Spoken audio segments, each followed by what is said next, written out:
What is going on, everybody? Welcome to another episode of Ghosts in the Night, a hauntings and paranormal podcast. I am Phil Sams. Thank you so much for joining me for episode number 51. There we go, 51 of Ghosts in the Night.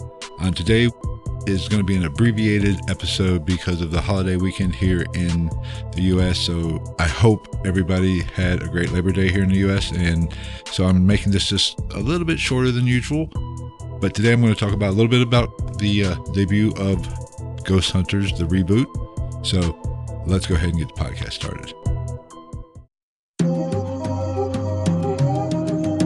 Ghost in the Night with Phil Sams.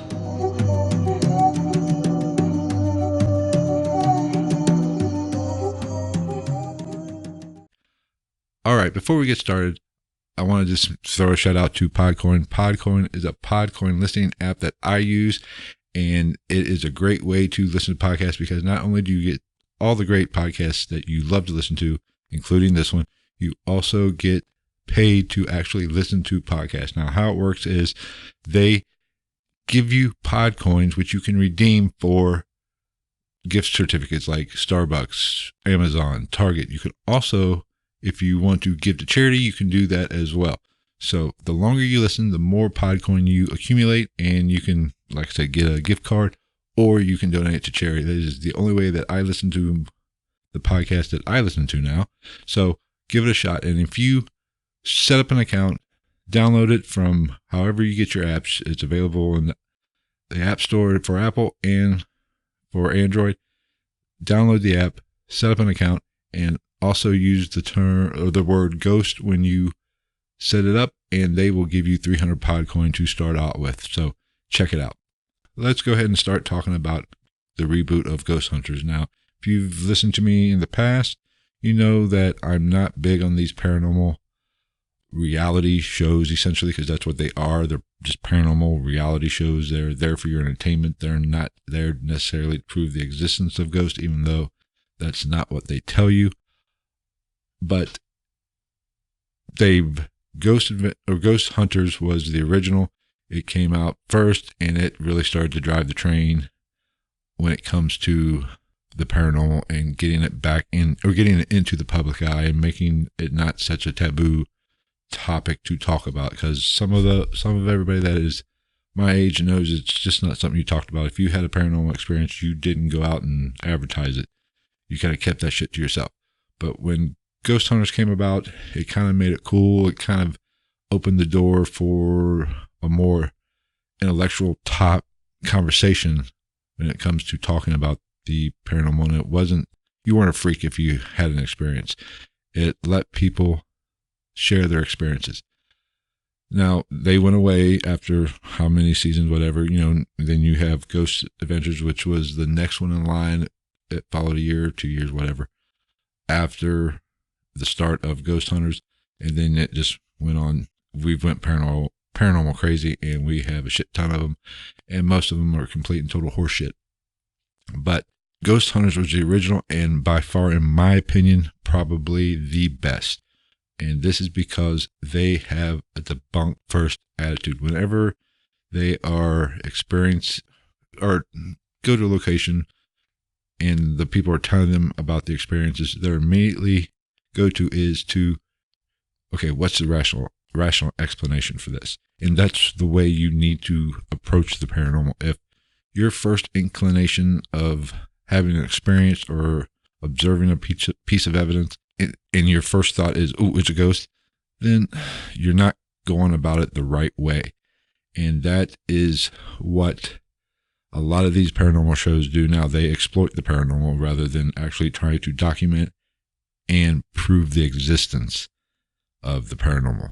And the only way to prove the existence of spirits or the spirit world is to debunk all the BS first. And that is really 90% of what is out there, or 90% of what you experience there is a rational explanation for it.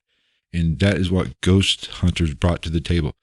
They had a debunk first mentality. And so with the reboot, I was hoping they would stick to that format and go out to try to debunk the evidence, the activity that is claimed, and really go through their own experiences and own evidence with a fine-tooth comb and be rational about it.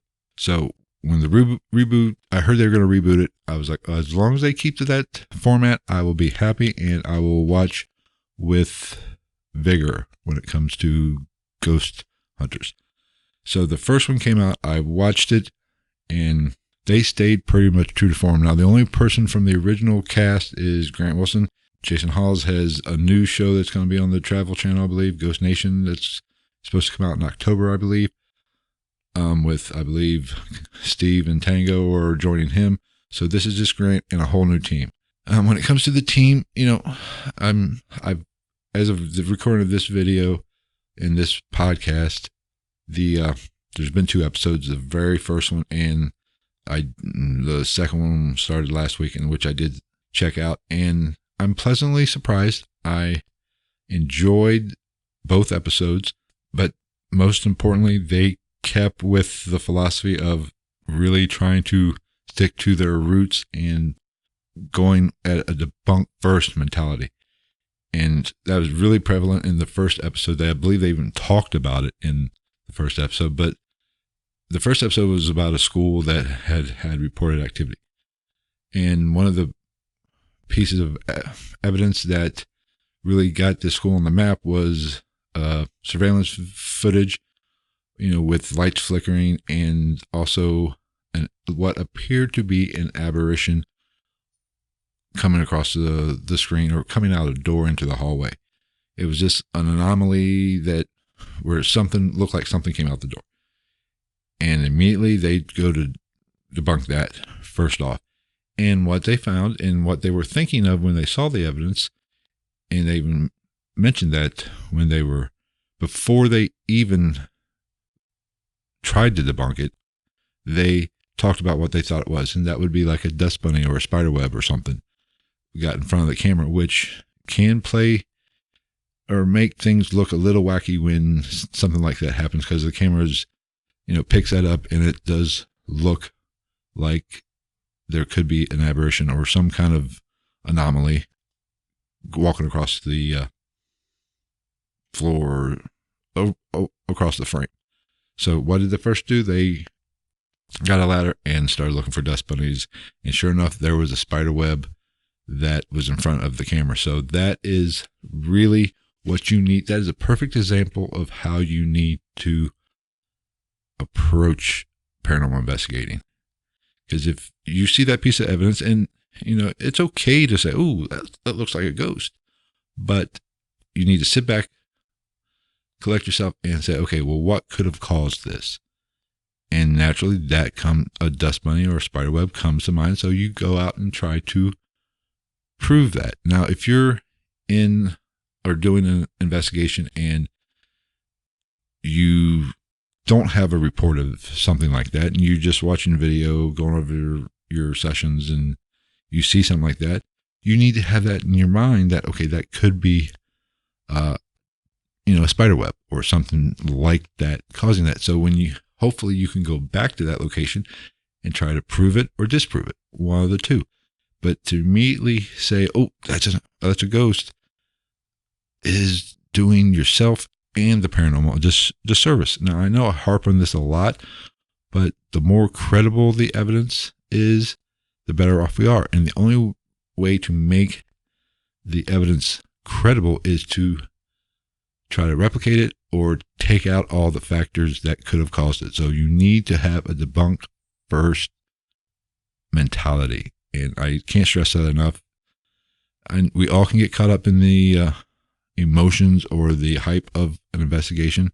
It happens to me. And I'm also going to talk about that here a little bit too, about emotions during a investigation, because I recently broke 2 of my rules, and I want to share that with you and talk about it.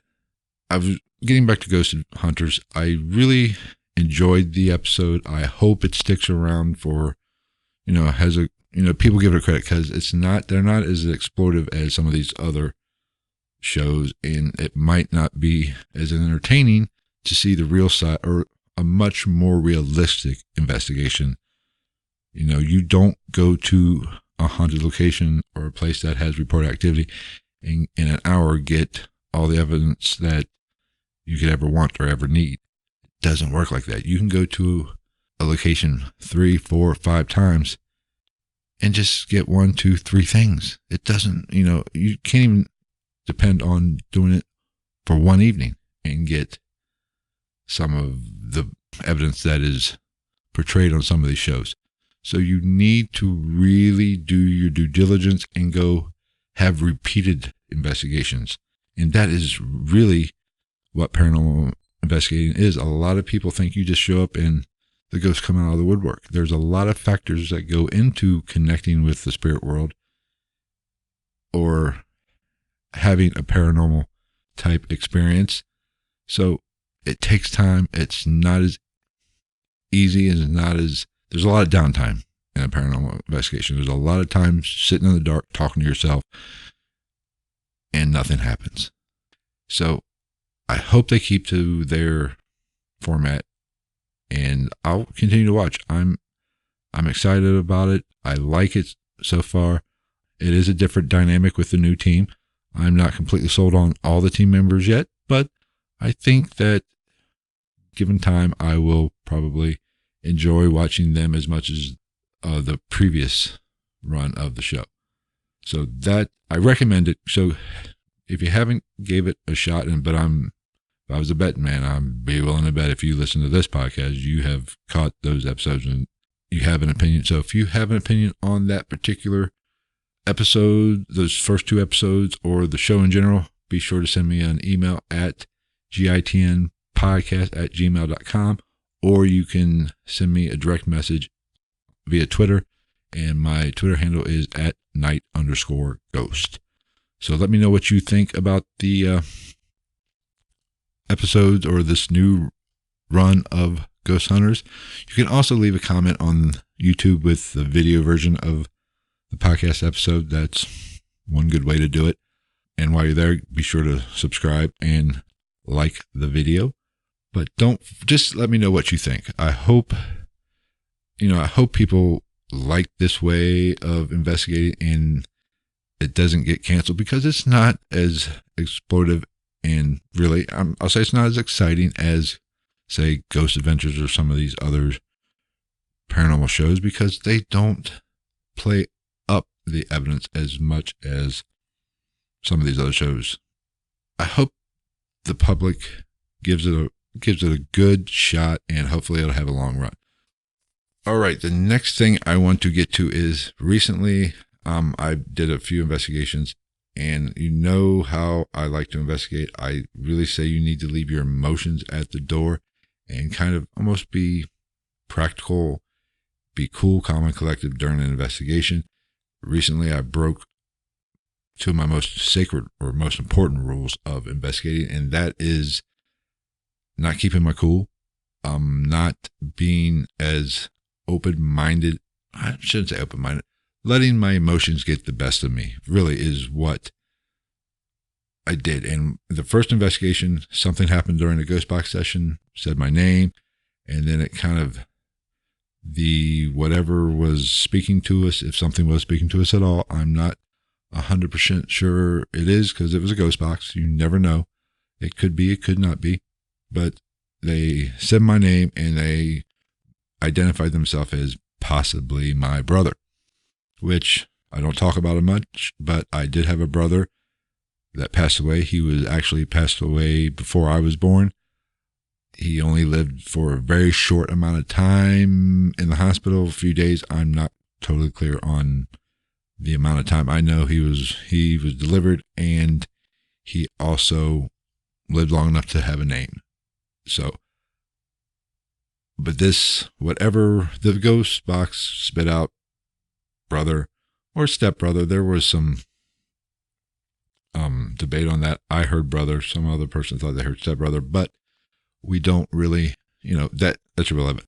Bottom line is, I immediately went to, okay, if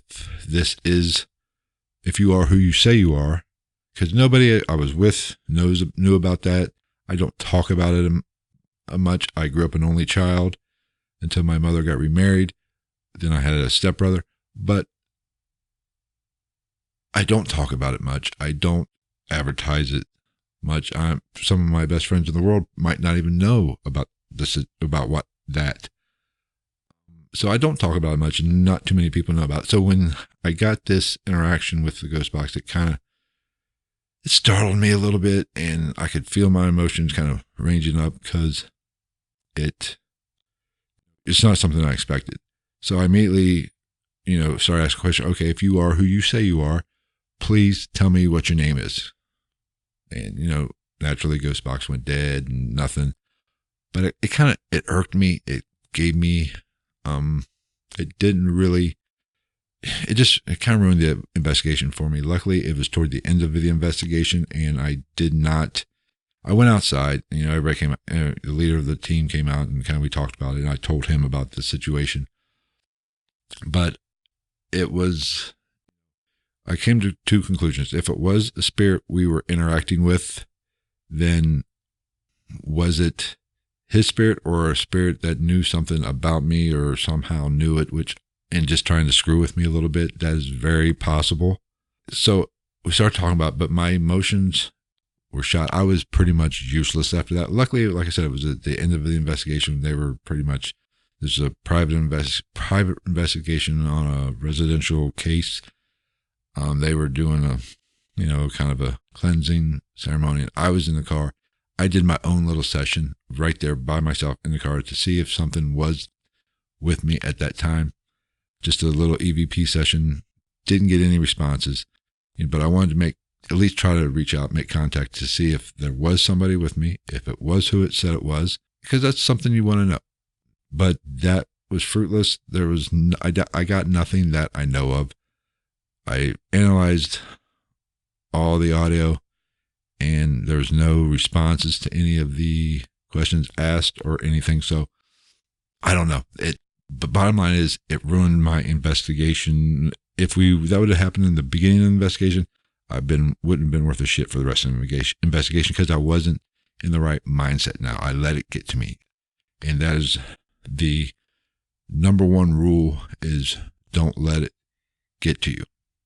And this plays into the next time it happened to me, next time an investigation kind of went sideways for me because I wasn't in the right frame of mind. Went back to Raw's Opera House.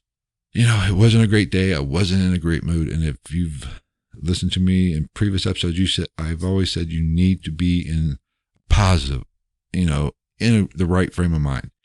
And, not too high, not too low, just right there in the middle. So some things happened throughout the day. I wasn't in a great frame of mind. The drive down, hour and a half drive, I wasn't a happy camper.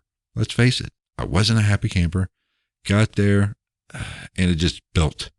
So I got nothing at Raw's Opera House this time. And I've been there 3-4 times. And each time I've been there, it's gotten more and more active. I've caught a shadow figure there on a still photo. I've had lights turn on. But this night, I didn't experience nothing. And most likely, it was a short investigation for me. I only stayed till about 3 o'clock, and I left. And I knew that was going in. It wasn't because I was in a piss poor mood. I just knew that I needed to, I had to go. I had some place to be the next day.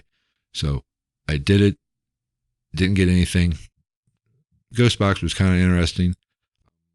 They had a door kind of closed to the balcony, which it naturally wants to close anyway. I believe they have it propped open with a door or a chair. Can't talk. And apparently the chair moved and the door shut. Now, was it paranormal? Very possible. Or did the chair just give way to a little bit of pressure, or there was a shift, some, vibration, people walking? I don't know. I didn't see it happen. I heard it happen, but I was pretty far away, so I can't analyze that piece of evidence. Now, we went to the one room, I forget the ballroom, did a ghost box session, got some interesting, responses. But even the ghost box session seemed to be inconclusive to me, is what I took away from it. Now, was this because I was just in a piss poor mood and I wasn't in the right frame of mind to investigate? I think so. I think that's 90% of it. You have to be in the right frame of mind. Like I said earlier, and I've said in previous episodes. You can't be going into an investigation expecting to get anything, or you can't be the opposite of saying, oh, I'm not going to get anything. You got to be open to whatever the night presents to you and whatever happens during that investigation. But you have to be positive in your mindset, being a clear, good frame of mind, and I just wasn't. So that's something I'm going to have to work on a little bit. Hopefully the next investigation I go on will be a little bit better, but we'll see. But like I said, when you investigate, be in a positive state of mind, not too high, not too low, not too happy, and not too pissed off. You have to just be even keeled, and hopefully that'll put you in the best situation to actually experience some kind of paranormal activity. So I think I'm going to end this one here. Like I said, this is an abbreviated episode. Next week we'll come back. I have some interviews scheduled, so be on the lookout for those. Thank you for listening. Don't forget to head on over to Podcoin if you want to try a new way to actually listen to podcasts and maybe earn a little money for yourself. I do it. I've given some money or some of my Podcoin to charity, and who knows, I might get an Amazon gift card too, because I listen to a lot of podcasts. Don't forget to follow me on Twitter at @night_ghost. You can also follow me on Instagram at ghost_night_podcast. And also be sure to like the Facebook page at Ghost in the Night. I share a lot of updates on the podcast. I share some investigation pictures on all those social media sites. Great place to get in touch with me, interact with me. Let me know what you think about a podcast episode if you have an opinion. I get those opinions very often. Be sure to like, subscribe, however you take in this podcast, if it's iTunes or whatever, Apple Podcasts, whatever the hell they're using, who can keep up. Stitcher, Spotify, iHeartRadio, naturally Podcoin. Be sure to follow, subscribe to it, leave us a comment, leave us a review, if however you take in the podcast allows you to do that. If you're, like I said, watching on YouTube, be sure to like and subscribe to it and be interactive. Let me know what you think. I do post some investigation clips on there also. But if you want a little bit more in the way of investigation tips or another way to take in the podcast, I do have a Patreon account. Just look for, I think it's /Patreon/GITM podcast. But just search Ghost in the Night, you'll find it.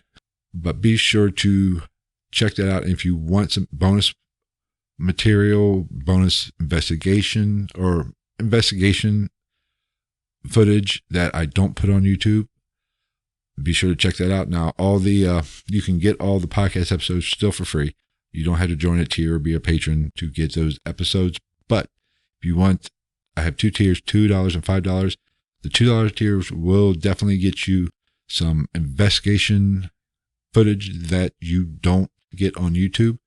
And also there's some other stuff that I'm planning on doing. So be sure to check out the Patreon account and become a patron. I would greatly appreciate it. It would go a long way to helping produce this podcast. So until next week, take care, everybody.